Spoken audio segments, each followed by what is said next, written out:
Gotcha. Thank you. Bye.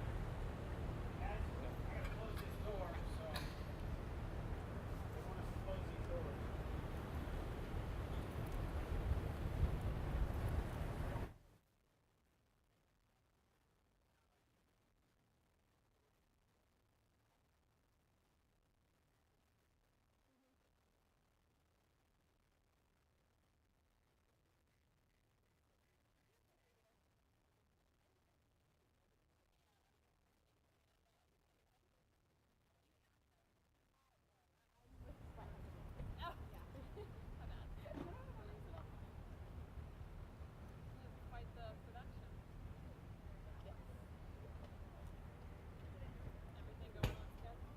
Are you called in yet?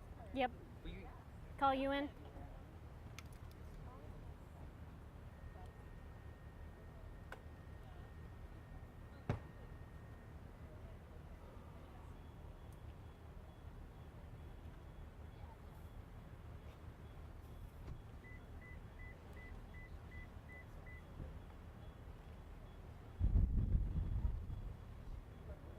Grab a water and tea real quick and warm up. Do you think it's okay to leave this stuff here? Is that what we're gonna do when we go? Mic check, testing 1, 2, 3, 4, 5, 6, 7, 8. Can you hear me? Okay, thank you. I'm just gonna set this down. Hello, is this Mike?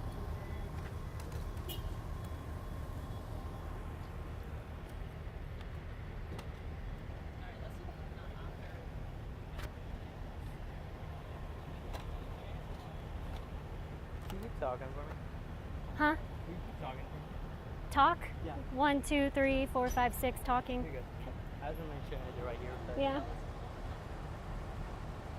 Yes, is this Mike?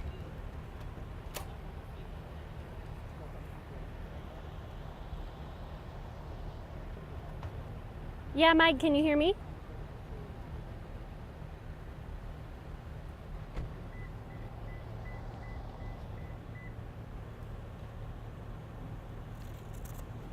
Yes, I can. Hi, Mike. Okay.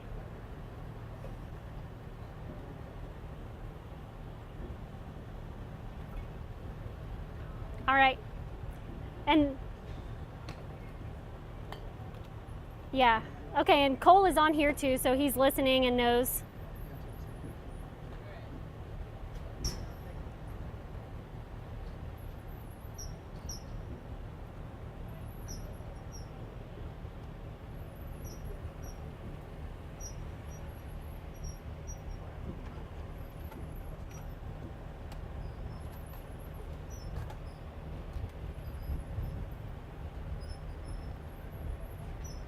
Are you muted on your call?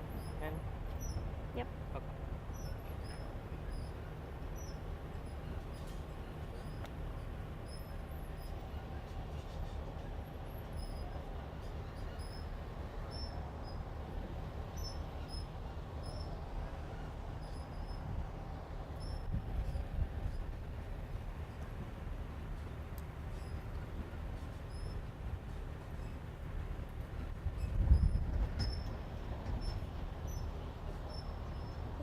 Are you Hannah? Am I what? Hannah? What's No, that? I'm Cheyenne. Cheyenne. Yeah. Nice to thank you. Sorry. I was like, wanted to make sure. It's okay. Go ahead and turn that off. And I'll just use the, yeah, I'll just use the shotgun.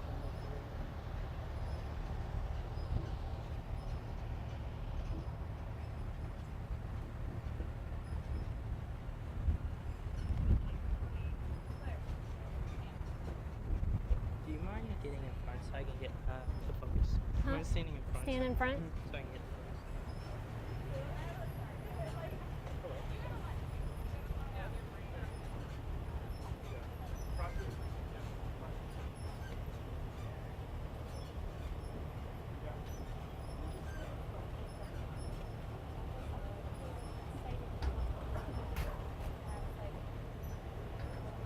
Want me to move now?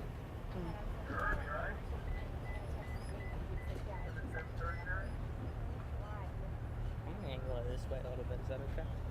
I'm gonna turn the camera this way. Okay. You heard Massey though about as soon as the plane is in. Yep. Okay.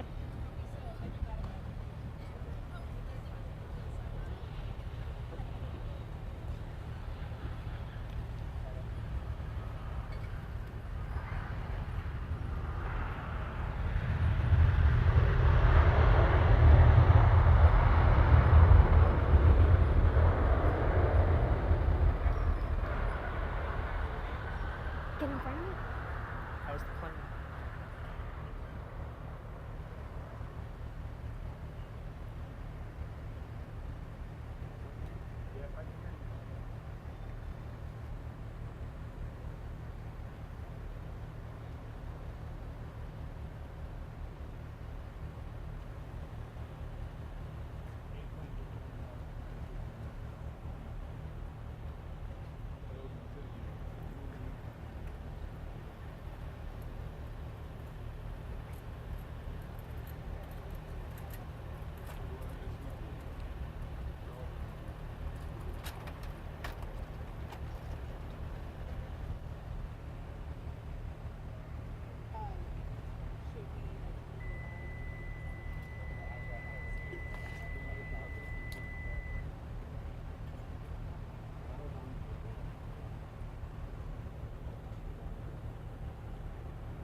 I get to go play preview.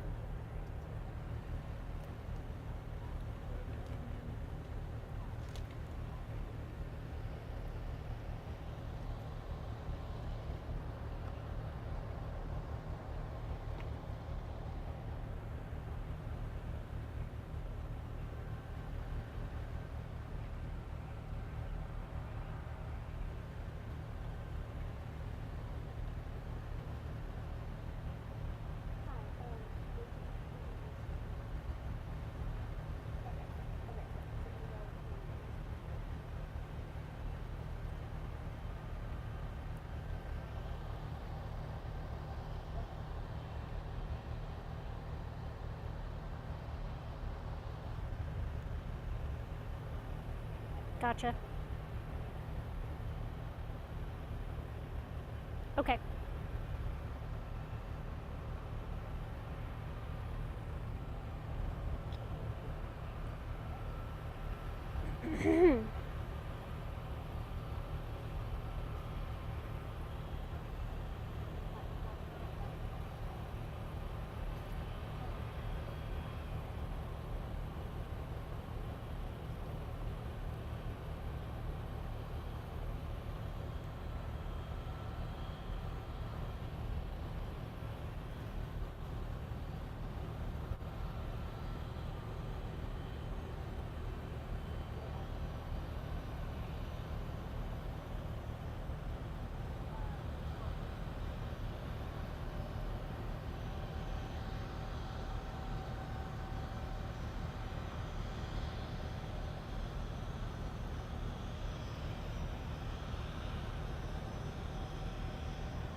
Okay.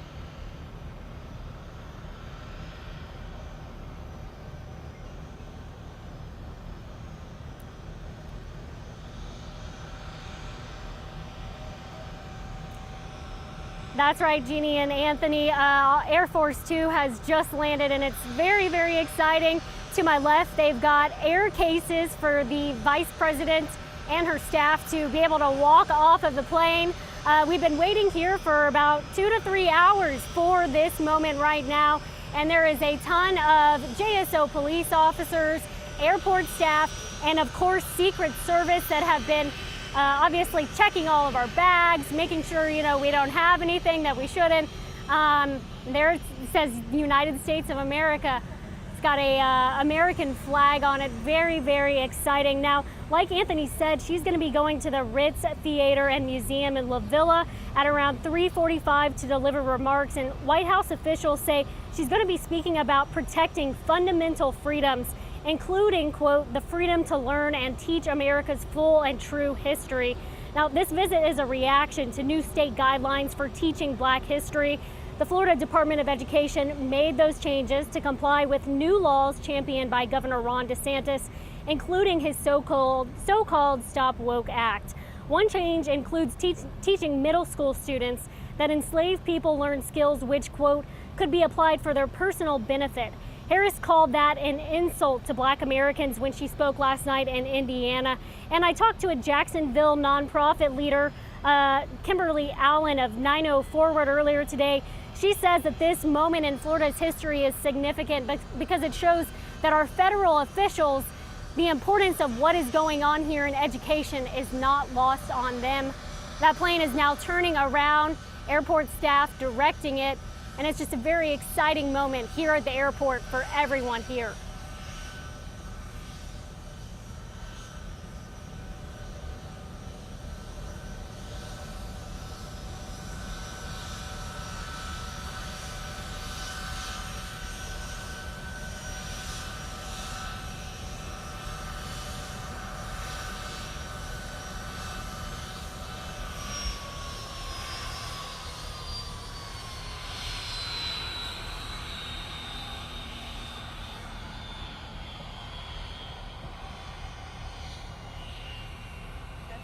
Cars move out, we're going to be following the canine van, or canine truck.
Cole, point it that way.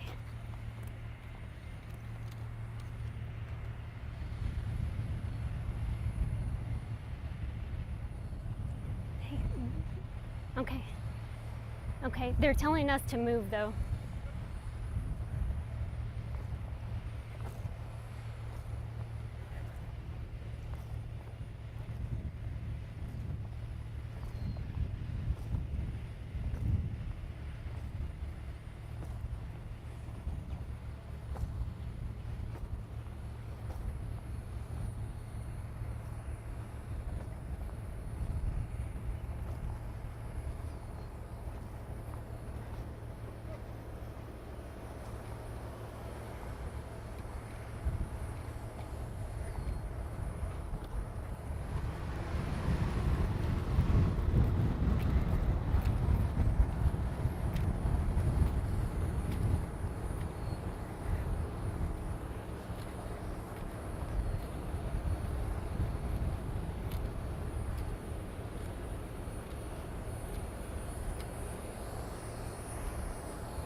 Thank you.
Yeah, absolutely. Well, it's very loud out here, but there are people coming off the plane, people on the other side that you all couldn't see because we have our shot set on these stairs where VP Harris is expected to come down, but some of her staff just did come down on a different staircase. So I think she's the last one we're waiting for. And as Jeannie just mentioned, newly elected Mayor Donna Deegan is here to greet her. She is dressed in a full red pantsuit, looking great, just waiting to meet VP Harris right now.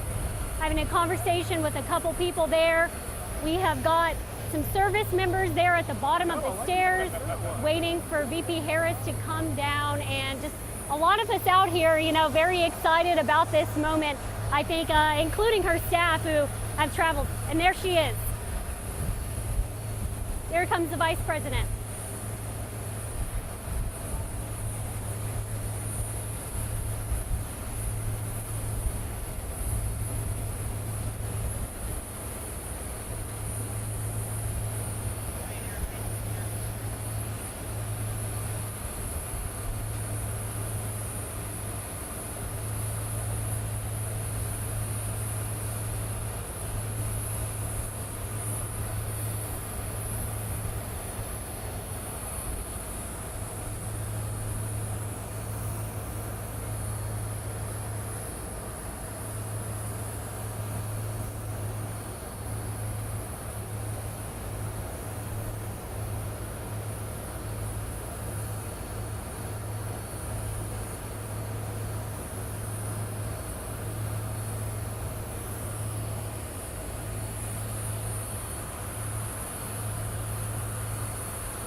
Oh, get my stuff, will you? Over there. Take it with you, thank you.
Hi, Mayor Deegan. Will there be an opportunity to talk to you before you leave? If you want to do it here, I'm getting ready to jump on a flight to go to Minnesota for a wedding. Oh, okay.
To come and say something.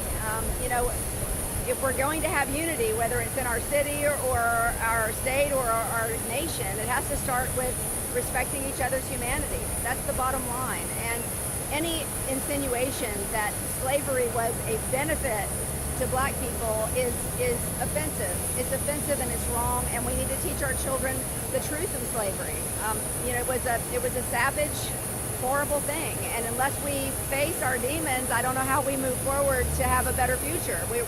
We have got to pull back on some of this and start to speak to each other differently, and frankly, I'm grateful she's here to shine a light on it.